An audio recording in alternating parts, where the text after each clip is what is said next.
Fortune and Strife features subjects which can be uncomfortable for a general audience, such as the use of drugs and alcohol, poor treatment of people of different classes or cultures, adult situations, psychological trauma, deprivation, survival, natural disasters, and violence. Listener discretion advised. In addition, these next few episodes of the show contain cultural and historical content based upon the peoples of Asia and the Far East. We are coming at this from a place of respect and genuine interest and a love of these cultures, places, and history. We may not get it 100% right all the time, and we ask you to bear with us and give us the benefit of the doubt, and we would let us know when we get it wrong.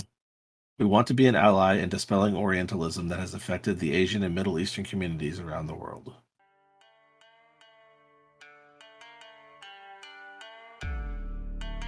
Welcome to Fortune and Strife. I am Robert, or Bayoshi Shinichi, and I'll be your host and narrator. I am Jeanne, and I am playing Doji Gen. I am Tyler, and I am playing Akoto Ricci. Let's play some L5R in the Burning Sands. So you also pick up through this conversation with the different booksellers about people they remind you of, or that you you look just like, or you could be the sister of Nazia Salik. They are a seamstress renowned for her work with silks. Aliang Kadir, a dancer and socialite rumored to be the courtesan of the Prophet's voice, Amir Harun Ibn Abbas, i.e., the person that you are living with. And because you get to know whether the rumors are true or false, that one is false. Mm-hmm. And Zayim Akhtar, assistant aide-de-camp to the defender of the faith, Munsif el-Bashira. Okay, well, since Alan Kadir, one, that would have a better chance of finding them in the palace anyway, and Zayim Akhtar is probably off with Ricci. I can spend a little time seeing if I can track down Nazia Salik in the marketplace, just see if I can find out more about where she is so that we can maybe get in contact with the unicorn and go home. But while I'm here, if there's science books, I might look at those a little bit too. Little distracted on your way there. Yeah, no problem. All right, Ricci, why don't you tell me about how things are going with you and Al-Bashara during the hunt and race that you guys are watching? So the way I've been thinking about it is that for the hunt, it's not exactly the most visual spectacle. Mm-hmm. Just because it's release out the prey and then people just go after it.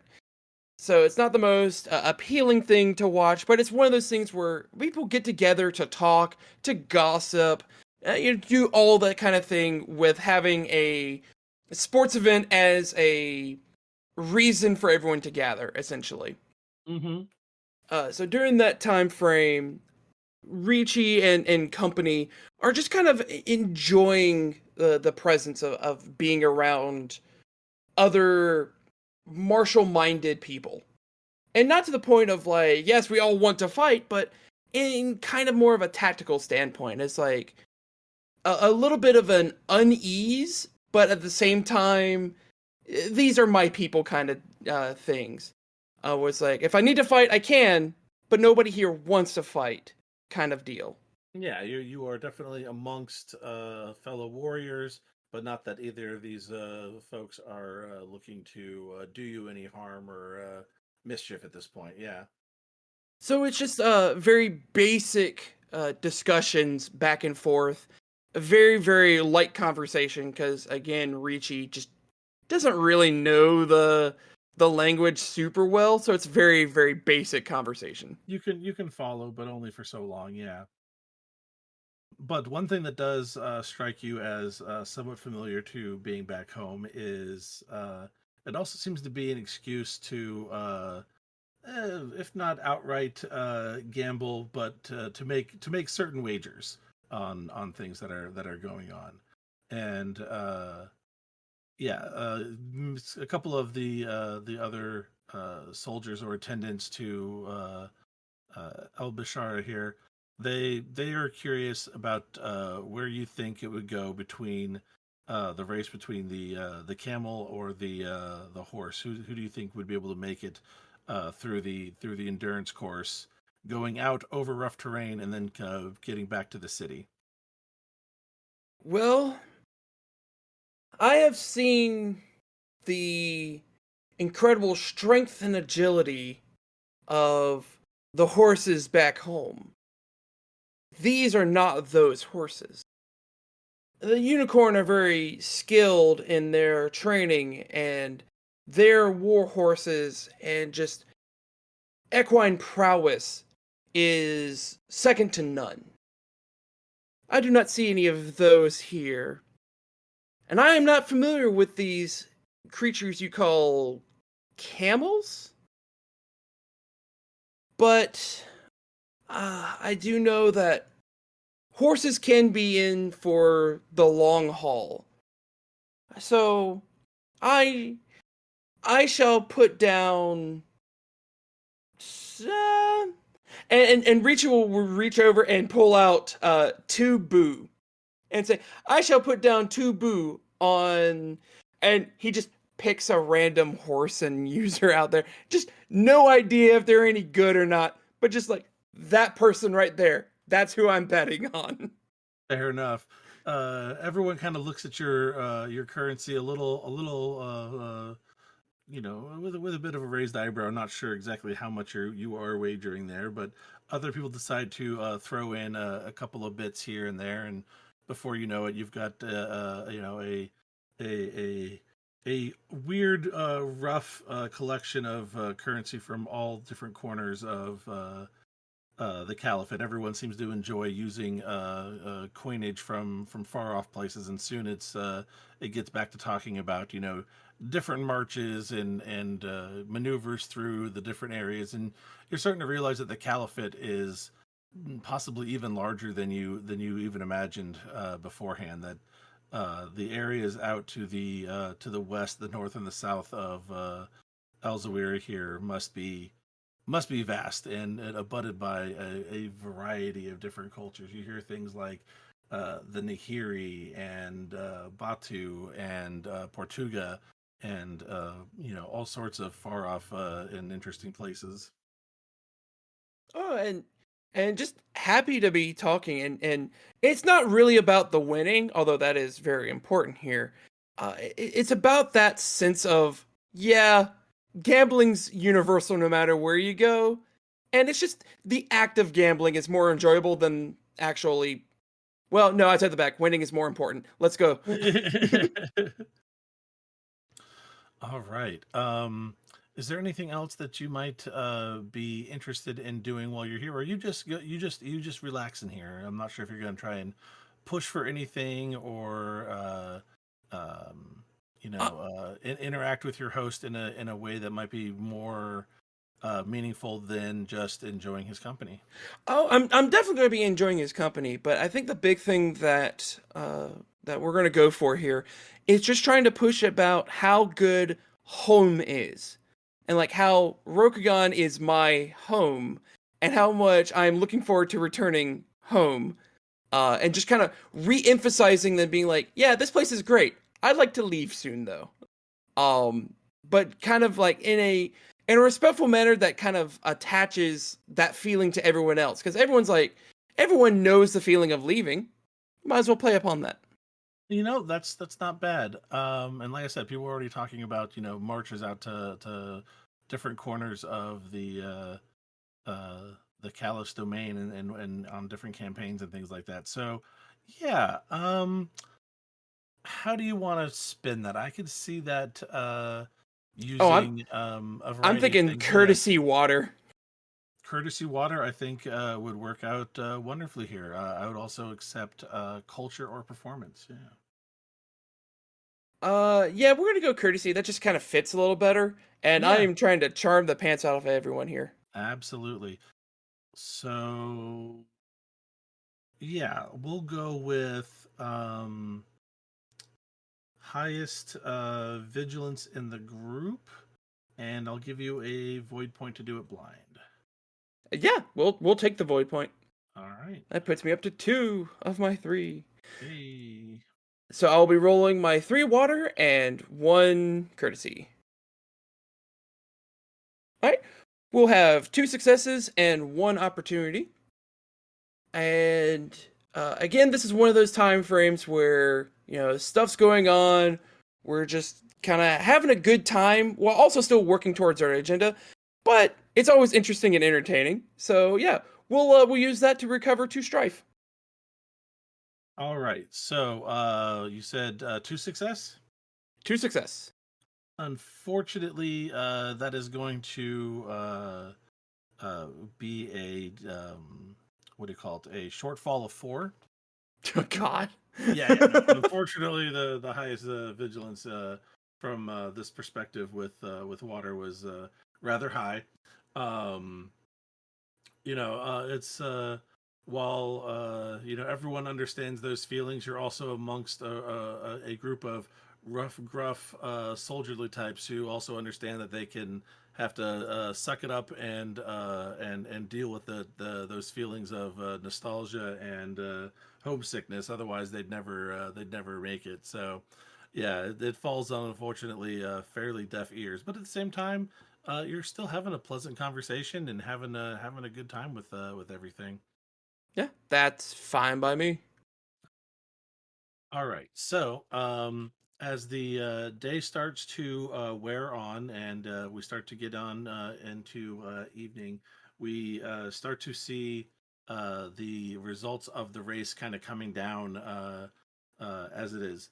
While the horses are 20% faster than a camel generally over, fairly open terrain, you combine it with rough terrain and the camels move a little bit better and they are able to maintain their pace a little longer than the horses. You see it comes down to uh, 2 camels and the horse that you picked out as being one of the more stout and not just a horse built for pure speed kind of coming up along the end. um, but in the end, well, let me roll off for this. What could be good? I think we could do a little bit of a check here for the end for the last several for the couple animals here. Why not? Let's make it interesting. Since you did put something down on it. Yeah, if we're going for it, like I can one of 2 things. One, I could just lose because I think that'd Yeah, be hilarious. be hilarious Uh, also. but if we wanna roll for it, we could make it we could make it a survival check to say, oh yeah, I recognize what a good I can see what a good horse looks like. Yeah. Well, no, not just that, but how about you roll for your horse? Go ahead and I think they're in. Let's see what pages horse is on. There we go. So not Rokugani Pony, but you'll get to add the templates to things. Where's the thing about making it a more interesting horse? Unicorn war horses. Here we go. Yeah. So treat it like it's a unicorn war horse. Okay. Which gets to remove skittish disadvantage, add 1 advantage from the warrior template, endurance +4, composure +4, conflict rank +1. All right, well so the stats don't change that much. All right, fair enough. I wasn't sure how much it was going to change from its basic stats, but it's got a 3 earth, which is quite good, and a 3 water. So let you go ahead and go with which stance you're going to be in for I'm gonna the. go Earth You go earth, because okay? this is an endurance thing. So Yeah. Mm-hmm. And then it says to give it the warrior template, which gives it, I think, martial +1. So you'll have 1 fitness and 3 ring. And then for a camel has got 4 earth and 3 water, and it also has a martial of 1. So yeah, let's roll off and see which one might come across the line here. and actually, you know what? I'm gonna do this. I see the horse here has the advantage of tireless runner, which is Oh, a that's Earth true. martial advantage, Mm-hmm. which may be why I chose Earth as opposed to water. There you go. And yeah, I don't have an earth one that really makes a lot of sense. Survivalist doesn't really work, and temperature resistant is all right, but that's a little less so here. So yeah, go ahead and re-roll 2 dice.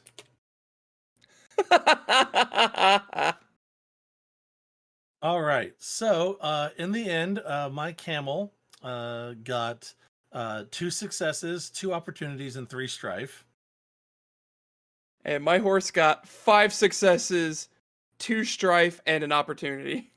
Not bad. So yeah, they see things coming down to the wire between the horse and the camel here, and somehow the rider for the horse is able to eke out a last burst of speed out of the horse to bring it across the line.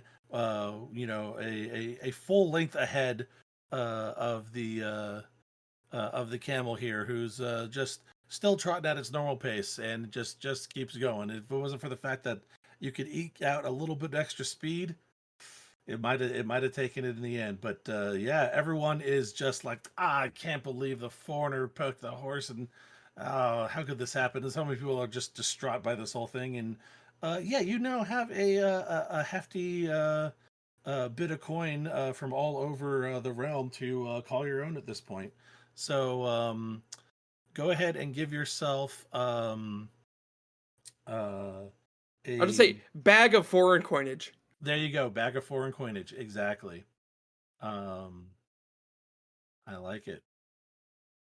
And when the horse crosses the finish line, Ricci just crosses his arms and just gives the samurai kind of head nod. Mm-hmm. Yeah, you're not overly doing it up or pumping your fist in the air. Yeah, just that simple, as it should be, and as I knew it would. Well done, Ricci. Everyone is just like I said, either beside himself or patting you on the back for a well wagered bet on the animal there.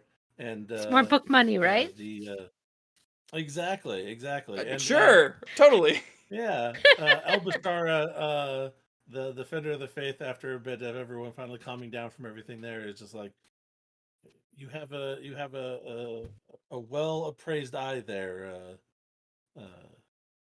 Akoto. It's not often that someone can appraise the strengths and weaknesses of the enemy or their opponents, as well as that to choose out the winner amongst a field of competitors. I'm impressed. When your constant foes are using animals such as that, you have to be quick to adapt, or else you will fail and die. Well said, and we should keep that in mind. Why don't you tell us what you saw? And now that the conversation turns to like, how do you pick that out? What were your feelings? And everyone's kind of now kind of watching you and the old man kind of hold court on how to evaluate allies and enemies and all that good stuff, and strengths and weaknesses. And I'm gonna go ahead and award you 3 glory. Woohoo! Yeah. All right, puts me up to 62. Hey, not bad. Hey, 3 more, and you get yourself a nice little fame advantage there. So Yeah, that'll be interesting. keep that up. All right. Moving back to the book market now. Then you are leaving the book market itself after a little bit, and having to move into kind of more the garment district to locate the seamstress that you're trying to find here, Nazira Salik. And it's a bit confusing. It's a bit of hustle and bustle, people moving about. It's a very it's much more chaotic here in the garment district than it was uh, in the book market. The book market, it's people, talking about the latest news and books and things from the different provinces to bring new information to people. But it's also a lot of staid appreciation of literature, and people making their way through and looking at the different books and reading through them. And there's definitely a bit more of a lower energy atmosphere than there is here in the garment district. Things are moving and hustling and bustling, moving back and forth. Hmm. Why don't you go ahead and make me a government or skullduggery check for moving through a big city and finding the place that you're trying to find, the person you're trying to find, getting to their stall. It'll be a TN of 2. Okay. Would that be water or? Oh, sorry, it would be commerce or skullduggery. I'm sorry, for large cities. And yes, water would probably be the primary way of doing it if you're just like kind of like looking things over and surveying as you're going along. Yeah, you don't really have the time to analyze with air or theorize with fire. It's like no, you got to Yeah. find your way there by observation. So I think water's a good way to go. Can Sueno assist me? Oh, absolutely. And she's got commerce or skulldug since they're both trade skills, so that'll give you skilled assistance for whichever one you choose to use. Which one will you choose to use, by the way? In this case, I am going to use commerce because I'm brain. Yeah, no, you're going through a shopping district, a market district. Absolutely. Right. Okay. I have 3 water and an assistance from Sueno, so that's 1 skill. All right. So how'd that go? Does 3 successes hit it? 3 successes hit it. Absolutely. Okay. And then I did get an opportunity, which I used to negate 2 strife. So I that from my character sheet. So instead of gaining 3 strife off the roll, I only gain 1.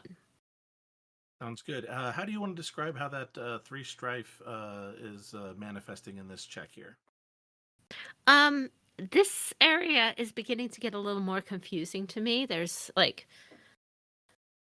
big pieces of cloth being stretched out to dry in the dyer's district, and it's all cutting off lines of sight. Mm-hmm. So it's harder to orient. It's harder to see where the palace is, and that sort of thing. And people are beginning to get noisier and more, I don't know, argumentative, and it's not. It's becoming even more different to me than it was before, and I'm beginning to get just a little bit bewildered. You know, I can't quite keep up with all the language, and you know, it's hard to tell where I am with the cloth and stuff in the air, and it's just I'm beginning to get a little disoriented, Yeah, makes just a sense. little. Mm-hmm. Absolutely. But while you are being a bit disoriented, you luckily have Sueno there to help ground you and guide you, and the two of you finally find your way through the garment section to what is supposed to be where Nazira makes her living, and you as you kind of come up to where she is at, it's a nearly instant recognition that the person you're looking at across the way, the street there, is Rokugani. Like it's you're so certain of it. Not only were people kind of priming you to expect someone looking very similar to you, but yeah, besides the 4 of you who have been sequestered in the palace, this is the first time you have seen someone who you believe is part of your culture for the first time in the last several weeks, if not month or so. But it's uncanny the way that it feels. It's almost surreal to spot someone like that.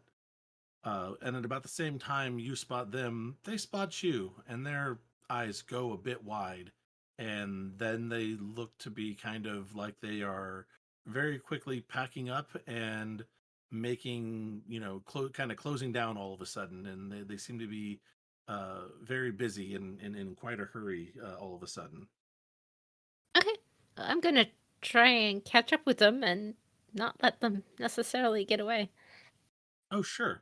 Um, as you kind of make your way through the crowd, it's a bit bumpy here and there, and the next thing you know is you feel this kind of like poke or scrape on your side as someone bumps into you, and you see a man carrying a whole host of kind of half complete garments in his hands as he bumps into you, and you hear him just, "Oh, the thousand apologies, sorry about that. I didn't see you coming." And he's kind of like dropping, pens and other needle things like from his whole armful of half-made outfits, and just kind of carries on as if he's got to get these someplace in a hurry. And it's giving your quarry there, Nazira, just a little bit extra time to get going, and she kind of goes into a doorway of the shop there by the time you and Swaino get up to the front there, and there is an assistant, a girl in her kind of late teens, Hmm. Kamarist, who is like, "Oh, and how can I help you, ladies?" Um, there's a weaver, a silk. Oh, silks, yes, that is what we specialize in. Yes, a seamstress, Nazaya Salik. I saw her go in. I just would like to catch up with her.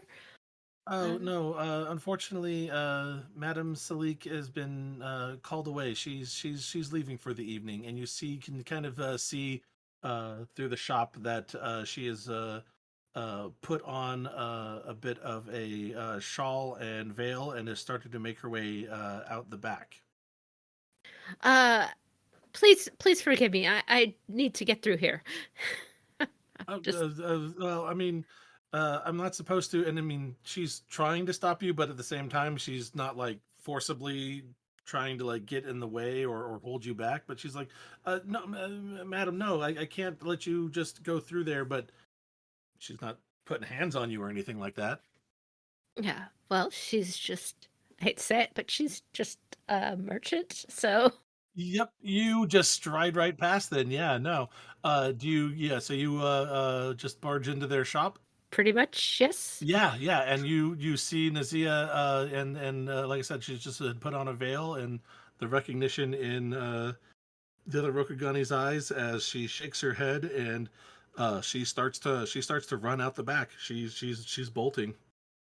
I'm running after her.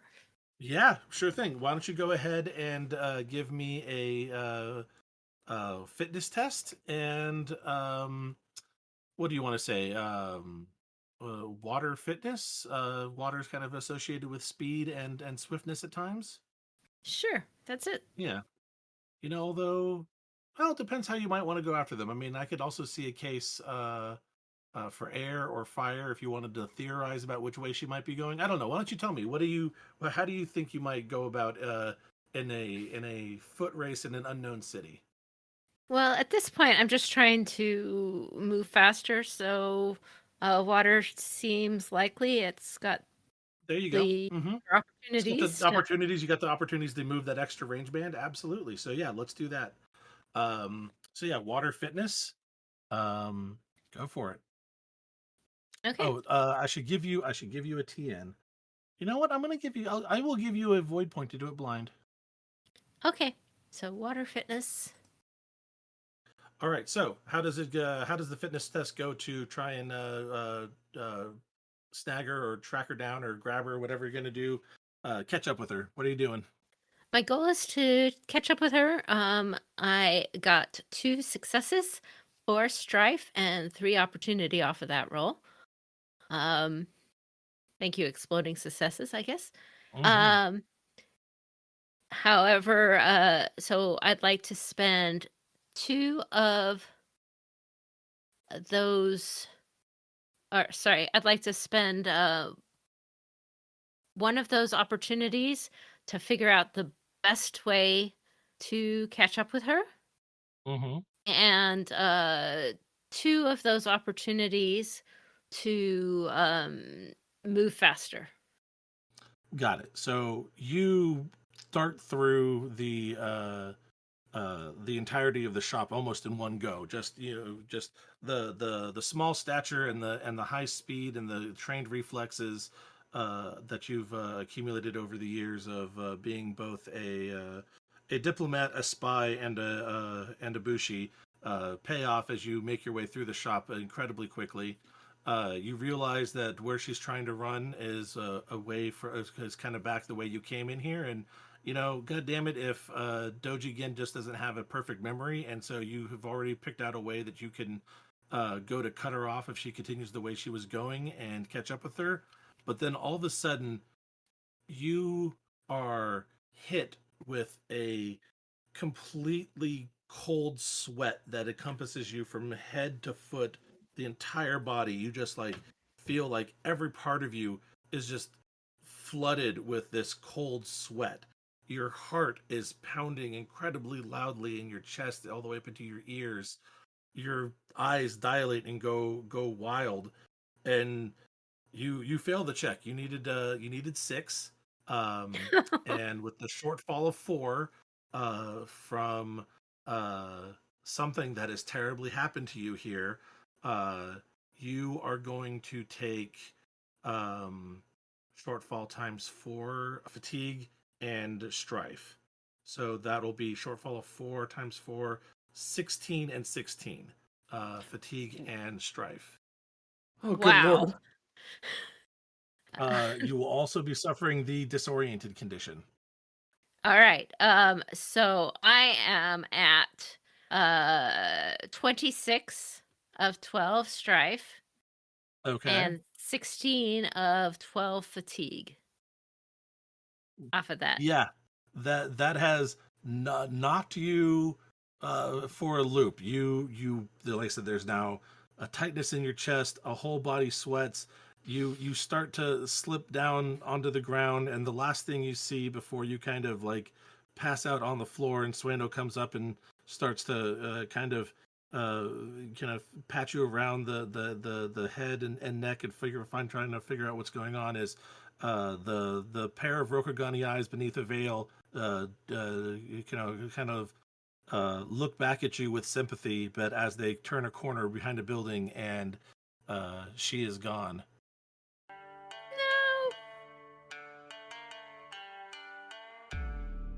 I'm Robert, or Bayoshi Shinichi, your host and narrator, thanking you once again for listening. Remember to catch new episodes every Monday.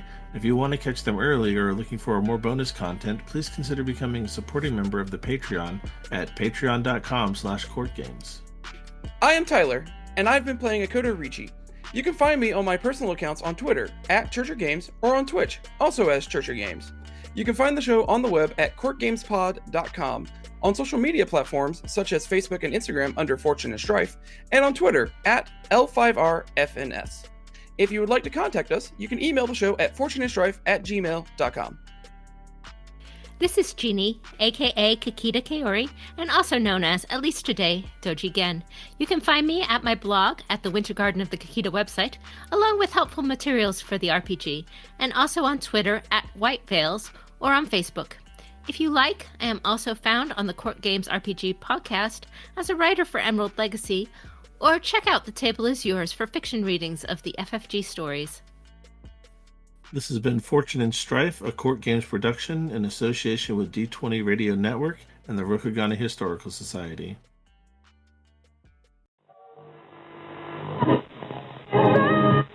Correctly with the correct amount.